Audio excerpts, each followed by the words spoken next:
do espaço público. Que isso, senhora? Que isso, senhora? A senhora não pode se apropriar do espaço público. Que eles não podem levar o que a senhora der conta de carregar. A senhora dá conta de levar... Essa decisão é do senhor Márcio Lacerda. Isso é dele. Agora, vai lá e pega o número do processo da desembarcadora. Boa tarde.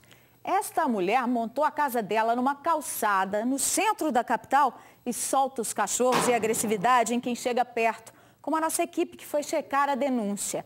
E ela ainda grita para convencer que tem lei que garante que ela fique ali e que ninguém pode tirá-la de lá. Será? Eu acho que tem autoridade fingindo que não vê, porque não é na porta dela. A reportagem completa já já. Uma adolescente desmaiou depois de ser atingida na cabeça por uma tábua que se soltou da escora de um tapume dentro da escola onde ela estuda, no bairro Palmital, em Santa Luzia. O vídeo mostra a jovem minutos depois do acidente. A garota de 17 anos foi socorrida por colegas e funcionários da escola. A cabeça e o braço dela foram atingidos por pedaços de madeira que se soltaram da estrutura improvisada para bloquear o acesso a 3 salas de aulas interditadas. Estava passando lá, o negócio desabou na cabeça dela. A aluna se acidentou pouco depois do início das aulas. De acordo com colegas, ela passava pelo corredor na área que estava isolada por causa de um incêndio que atingiu a escola há cerca de 3 meses e até hoje a reforma não foi feita. Quando a jovem passava, um madeirite caiu em cima dela. A moça ferida foi socorrida por profissionais da escola e os alunos ficaram muito agitados com essa situação. Por que vocês estão revoltados com esse acidente? Por causa da melhora da escola, deu um tempão já. Cadê a reforma? Só para você ver como é que tá a escola. Tá tudo queimado, tá tudo quebrado, tá destruído. Não tem conserto nenhum, tá cheio de mato lá embaixo. Eu só não autorizo vocês a entrar porque realmente vem de cima. Entendeu? Porque por mim, realmente, vocês já estariam aqui dentro. Aqui está muito abandonado pela educação, pelos responsáveis, aqui está muito abandonado. Nós estamos sem sala de aula, temos que improvisar com o aluno, entendeu? E estressa o aluno, estressa o funcionário. De acordo com a direção da escola, Tamires Rodrigues foi levada para a unidade de pronto atendimento da região, onde foi constatada uma luxação no braço e já teve alta. A vice-diretora não quis gravar entrevista, mas afirmou à nossa equipe que o tapume caiu por causa de um prego que se soltou. A Secretaria de Estado da Educação informou que essa aluna recebeu todo o acompanhamento, foi atendida, medicada e liberada. Engenheiros vão até a escola para analisar os outros tapumes que isolam a área da reforma. A escola recebeu R$ 123 mil para a reforma da área atingida por um incêndio e a licitação para o começo das obras já está em andamento. O Jornal da Alterosa foi checar uma denúncia contra uma moradia instalada na calçada da Rua Espírito Santo, no centro da capital. A nossa equipe encontrou tapumes cercando uma barraca com dizeres sobre lei que proíbe a prefeitura de recolher pertences de moradores de ruas. E a barraqueira, que ao ver a câmera e o microfone, partiu para cima da nossa repórter, cercada por vários cães. Não, os moradores, a senhora construiu... Lê ali, menina! Vá pra... A senhora está com uma barraca ali, a senhora não pode se apropriar do espaço público. Que isso, senhora? Que isso, senhora? A senhora não pode se apropriar do espaço público. A moradora de rua vive na calçada da Rua Espírito Santo, esquina com a Avenida Álvares Cabral, há alguns meses. Ela montou uma barraca no local e cria vários cachorros. A mulher escreveu uma placa dizendo que o Tribunal de Justiça não autoriza a prefeitura a recolher os pertences dela. É errado, mas o governo tem que fazer a parte dele, olhar, tomar atenção, que aparece uma pessoa... Aí tem uma coisa chamada assim, desembarcadora, coisa que ela não sabe o que é. Então é decisão de 3 desembarcadoras. Mas aí... Então, da próxima vez você vai conversar com a desembarcadora, não é com o morador de rua, não, e nem com ela. E nem com a senhora instalou, minha filha.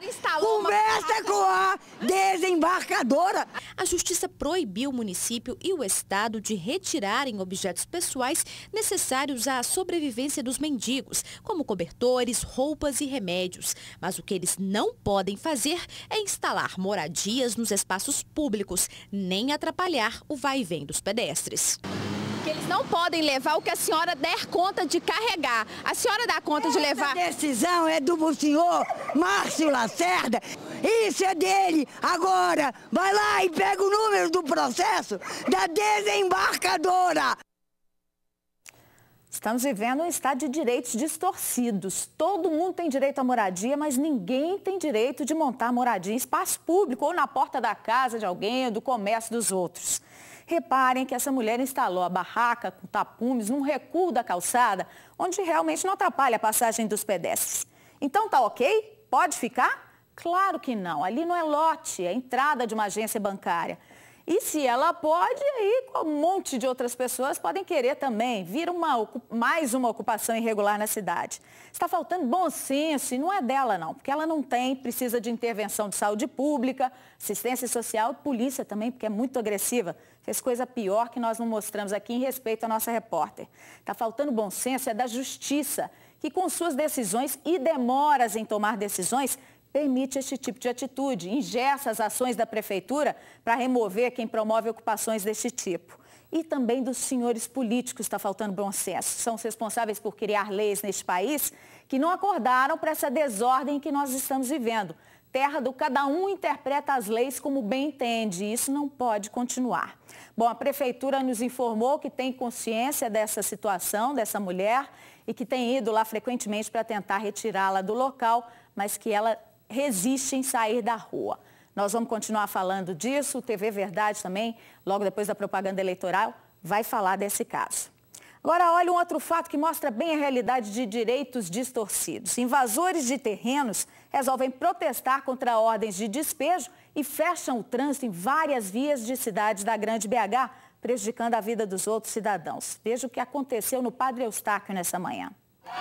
Os manifestantes fecharam o trânsito em todos os sentidos da Praça São Vicente. Eles queimaram pneus no meio da pista.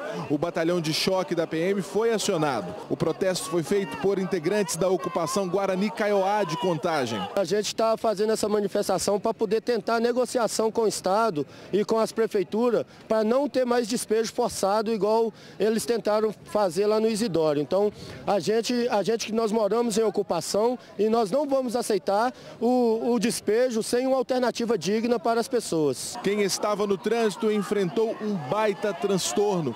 Ficou tudo parado nas principais vias da região noroeste. Isso é péssimo, né? Estou atrasadérrima já por isso. Atrasa não só a nossa vida, como o trabalho de todo mundo que está dependendo da gente. Tem um metro marcado para 8 horas, estou agarrado aqui. Vai perder pelo jeito, já são 8 horas. Acho que sim.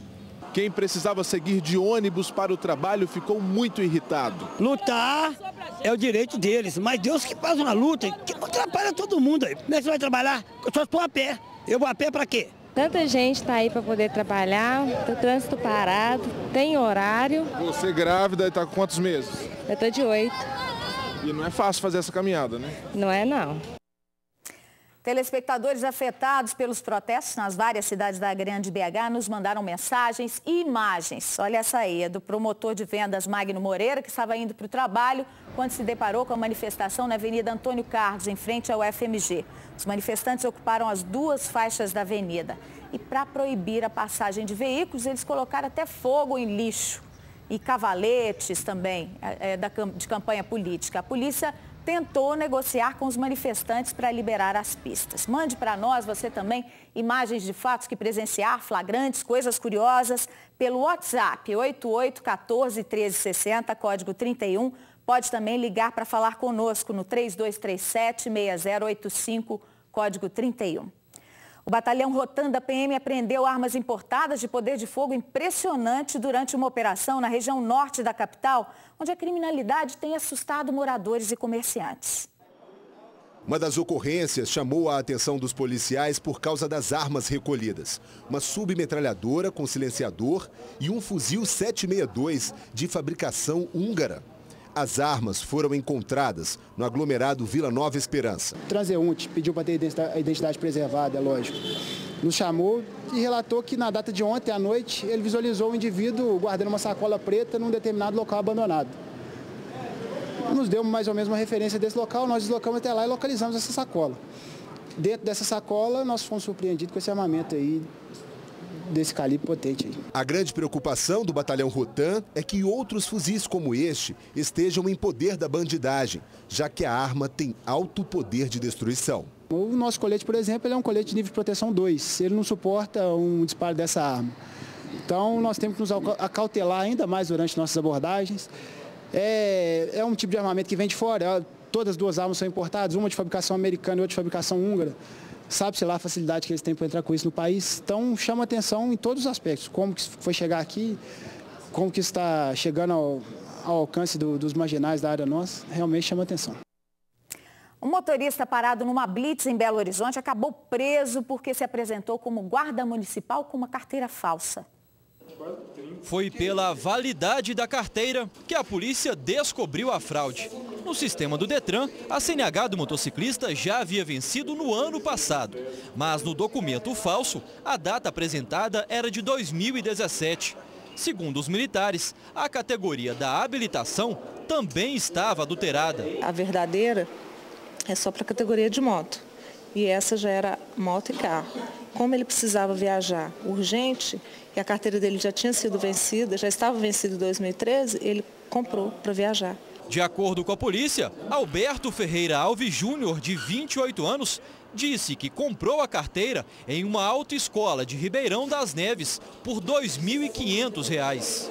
O rapaz foi parado numa blitz de rotina da PM no bairro Mantiqueira. Ele chegou a dizer aos militares que era um guarda municipal, mas pouco tempo depois revelou que já há 6 meses estava afastado do trabalho. No local ele falou que era guarda municipal e aqui ele falou que está afastado por problema psicológico. Mas já chegou um pessoal da guarda falando a possibilidade dele ter sido exonerado há 6 meses atrás.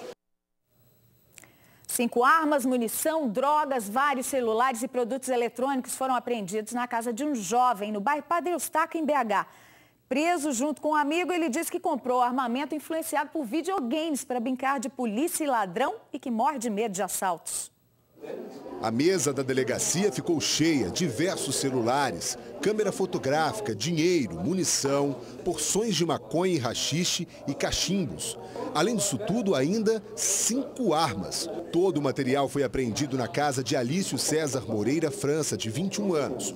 O rapaz foi abordado em companhia de Bruno Emanuel Amador, de 23. A denúncia é de que eles movimentavam o tráfico de drogas no bairro Padre Eustáquio. A gente estava num patrulhamento normal, suspeitamos os dois descendo a rua e após essa abordagem aos dois, localizamos em um deles, na cintura, uma bucha, uma porção de maconha. Tráfico de droga suspeita de quê? Ninguém nunca comprou droga na minha mão. O que eu tinha não dá mal para me fumar, ué.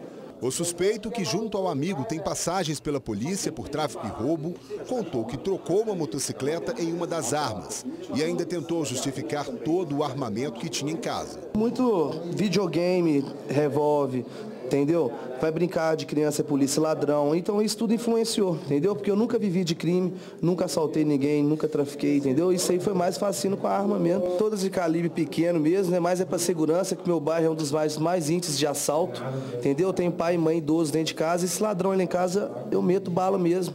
A PM suspeita desta história.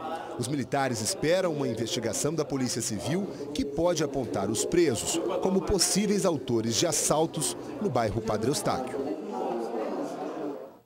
A Justiça decretou indisponibilidade de bens da mineradora Herculano em Itabirito, aquela onde aconteceu o rompimento de uma barragem no dia 10 de setembro.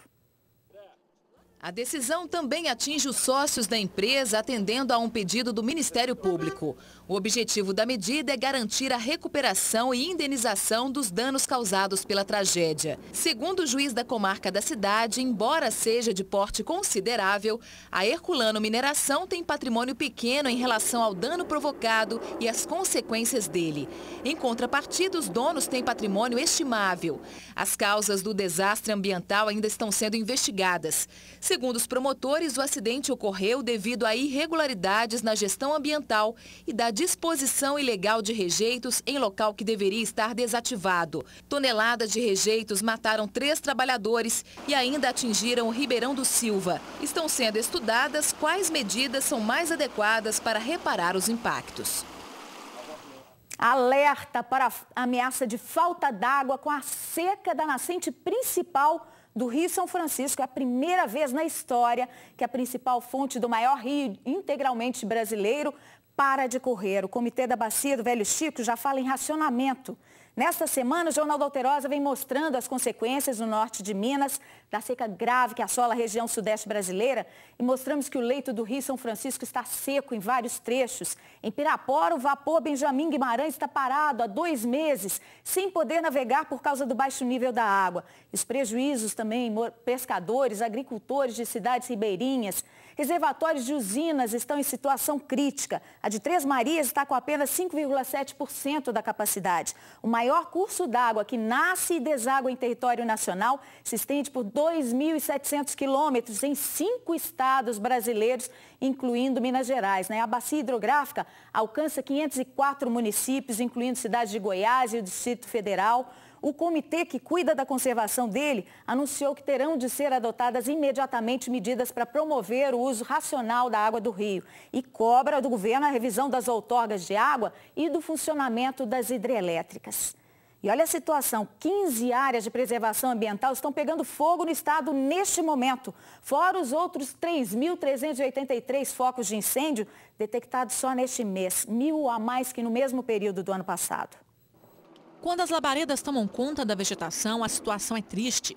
O fogo se alastra, queima o que encontra pela frente e deixa um rastro de destruição. A gente está correndo agora, as chamas chegaram a esse ponto. A imagem é muito forte, está se aproximando das casas, as chamas são muito altas. Essas imagens foram registradas na tarde dessa terça-feira em uma mata próxima à Avenida Raja Gabalha. Sai daí, gente, sai daí, sai daí. O morador insiste em ficar ali. Oh, meu Deus, perto de minha casa. A Serra do Rola Moça também passou por queimadas recentes, mesmo com a vigilância de 4 câmeras que monitoram quase toda a área do parque. A gente acompanha pelas imagens, né? E vai encaminhando as equipes conforme a necessidade do tamanho do incêndio. De acordo com o governo, no último mês foram detectados 3.383 focos de incêndio em todo o estado. 1.000 casos a mais do que os registrados no mesmo período do ano passado. A situação é crítica. Neste momento, existem 15 incêndios em aberto em áreas de preservação ambiental em Minas Gerais. Nessa época do ano é bom a gente reforçar com a população, nunca é demais não utilizar fogo nessa época do ano, que é a época mais crítica, a gente tem, a temperatura está mais seca, os índices de umidade relativa chegam nos níveis críticos, abaixo de 30%, algumas regiões abaixo de 20%, que acaba proporcionando essa dimensão dos incêndios maiores. Este biólogo explica que as queimadas acabam afetando todo o ecossistema. E à medida que isso vai se repetindo ano após ano, e com a estiagem cada vez aumentando mais intensidade em período também, o processo de recuperação do ambiente fica bastante danificado. Ele afirma que mais do que nunca é preciso pensar em preservação, mas mais do que isso é necessário mudar hábitos. É importante que a população não simplesmente coloque a responsabilidade nas autoridades no governo, né? Eu acho que a conservação ambiental ela é responsabilidade de todos, então além de colocar a culpa no governo, é importante que as pessoas assumam também o seu dever de proteção ambiental. A ausência de um dos candidatos e a troca de farpas marcaram o debate entre os postulantes ao governo de Minas na noite dessa terça na TV Alterosa. A Avenida Assis Chateaubriand, em frente à sede da TV Alterosa, foi tomada por cabos eleitorais. A movimentação foi acompanhada de perto pela Polícia Militar. Com quase 2 horas de antecedência, o primeiro candidato a chegar foi Fidelis Alcântara, do PSOL. A expectativa para o debate é muito boa, esperamos ter a oportunidade de apresentar propostas, né? Em seguida, foi a vez do candidato do PSDB, Pimenta da Veiga. Quanto mais debate houver, e com mais tempo para que os candidatos possam expor suas ideias, para enfim serem comparados pelo eleitor, melhor será. O último a chegar à sede da TV Alterosa foi Tarcísio Delgado, do PSB. Sempre é positivo se debater. Quando o debate caminha para debate de ideias, de propostas, ótimo. O candidato do PT, Fernando Pimentel, não compareceu ao debate. A assessoria informou que ele se recuperava de uma faringite. O confronto entre os nomes que disputam o governo de Minas foi mediado pelo jornalista e apresentador Ricardo Carlini. O debate foi dividido em 5 blocos. Nos 2 primeiros, os candidatos responderam a perguntas feitas por representantes de entidades da sociedade civil e dos jornalistas dos veículos que compõem os diários associados. Este é o momento que geralmente o telespectador não vê. É quando os candidatos conversam com os assessores para traçar a melhor estratégia do próximo bloco. O quarto bloco foi dedicado ao confronto direto em que candidato pergunta para candidato. O último foi reservado às considerações finais. Foram quase 2 horas debatendo propostas e projetos para o Estado. Na saída, alguns dos candidatos lamentaram a ausência de Fernando Pimentel. Olha, lamentável, né? Mais um debate que ele não comparece, isso realmente também prejudica, né, o andamento do debate, a qualidade do debate. Diz que está doente, eu não faço mau juízo de ninguém. Deve estar doente. Eu espero que esteja, porque senão seria um escândalo, né? É uma coisa curiosa, porque não pode vir ao debate, mas vai para o palanque. Não tem voz para vir ao debate, mas tem voz para ir para o carro de som. Portanto, é muito estranho. A gente já faz esse debate há muitos anos, a gente fica muito satisfeito, ficamos surpresos com o tamanho da audiência que a gente teve, uma audiência para essa hora da noite muito satisfatória para a gente. A gente acha que foi muito positivo, porque trouxemos temas importantes para a população e tocamos em temas novos que até então não foram conversados na campanha. Confira agora a agenda dos candidatos ao governo de Minas para a tarde desta quarta. Cleide Donária, do PCO, participa de ato de apoio ao Sindicato Único dos Trabalhadores na Educação na Assembleia Legislativa. Eduardo Ferreira, do PSDC, tem reunião com lideranças em Itabirito e encontro com aliados em Sabará. Fernando Pimentel, do PT, não tem compromissos públicos de campanha. Fidelis Alcântara, do PSOL, faz caminhada em Contagem e tem encontro com representantes dos trabalhadores da Rede Minas. Pimenta da Veiga, do PSDB, participa de carreata ao lado do candidato à presidência Aécio Neves em Uberaba. Depois se encontra com representantes do Sindicato dos Comerciários em BH e do setor de arte e moda no Museu Inimar de Paula. Tarcísio Delgado, do PSB, tem reunião com apoiadores. Professor Túlio Lopes, do PCB, participa do programa TV Verdade da TV Alterosa. Você sabia que a Prefeitura de Belo Horizonte tem um programa para adaptação de banheiros para idosos? Veja na reportagem da Iana Coimbra quem pode participar e como se inscrever. Valdemira, de 71 anos, cuida com muito carinho do marido, o seu Francisco, de 85.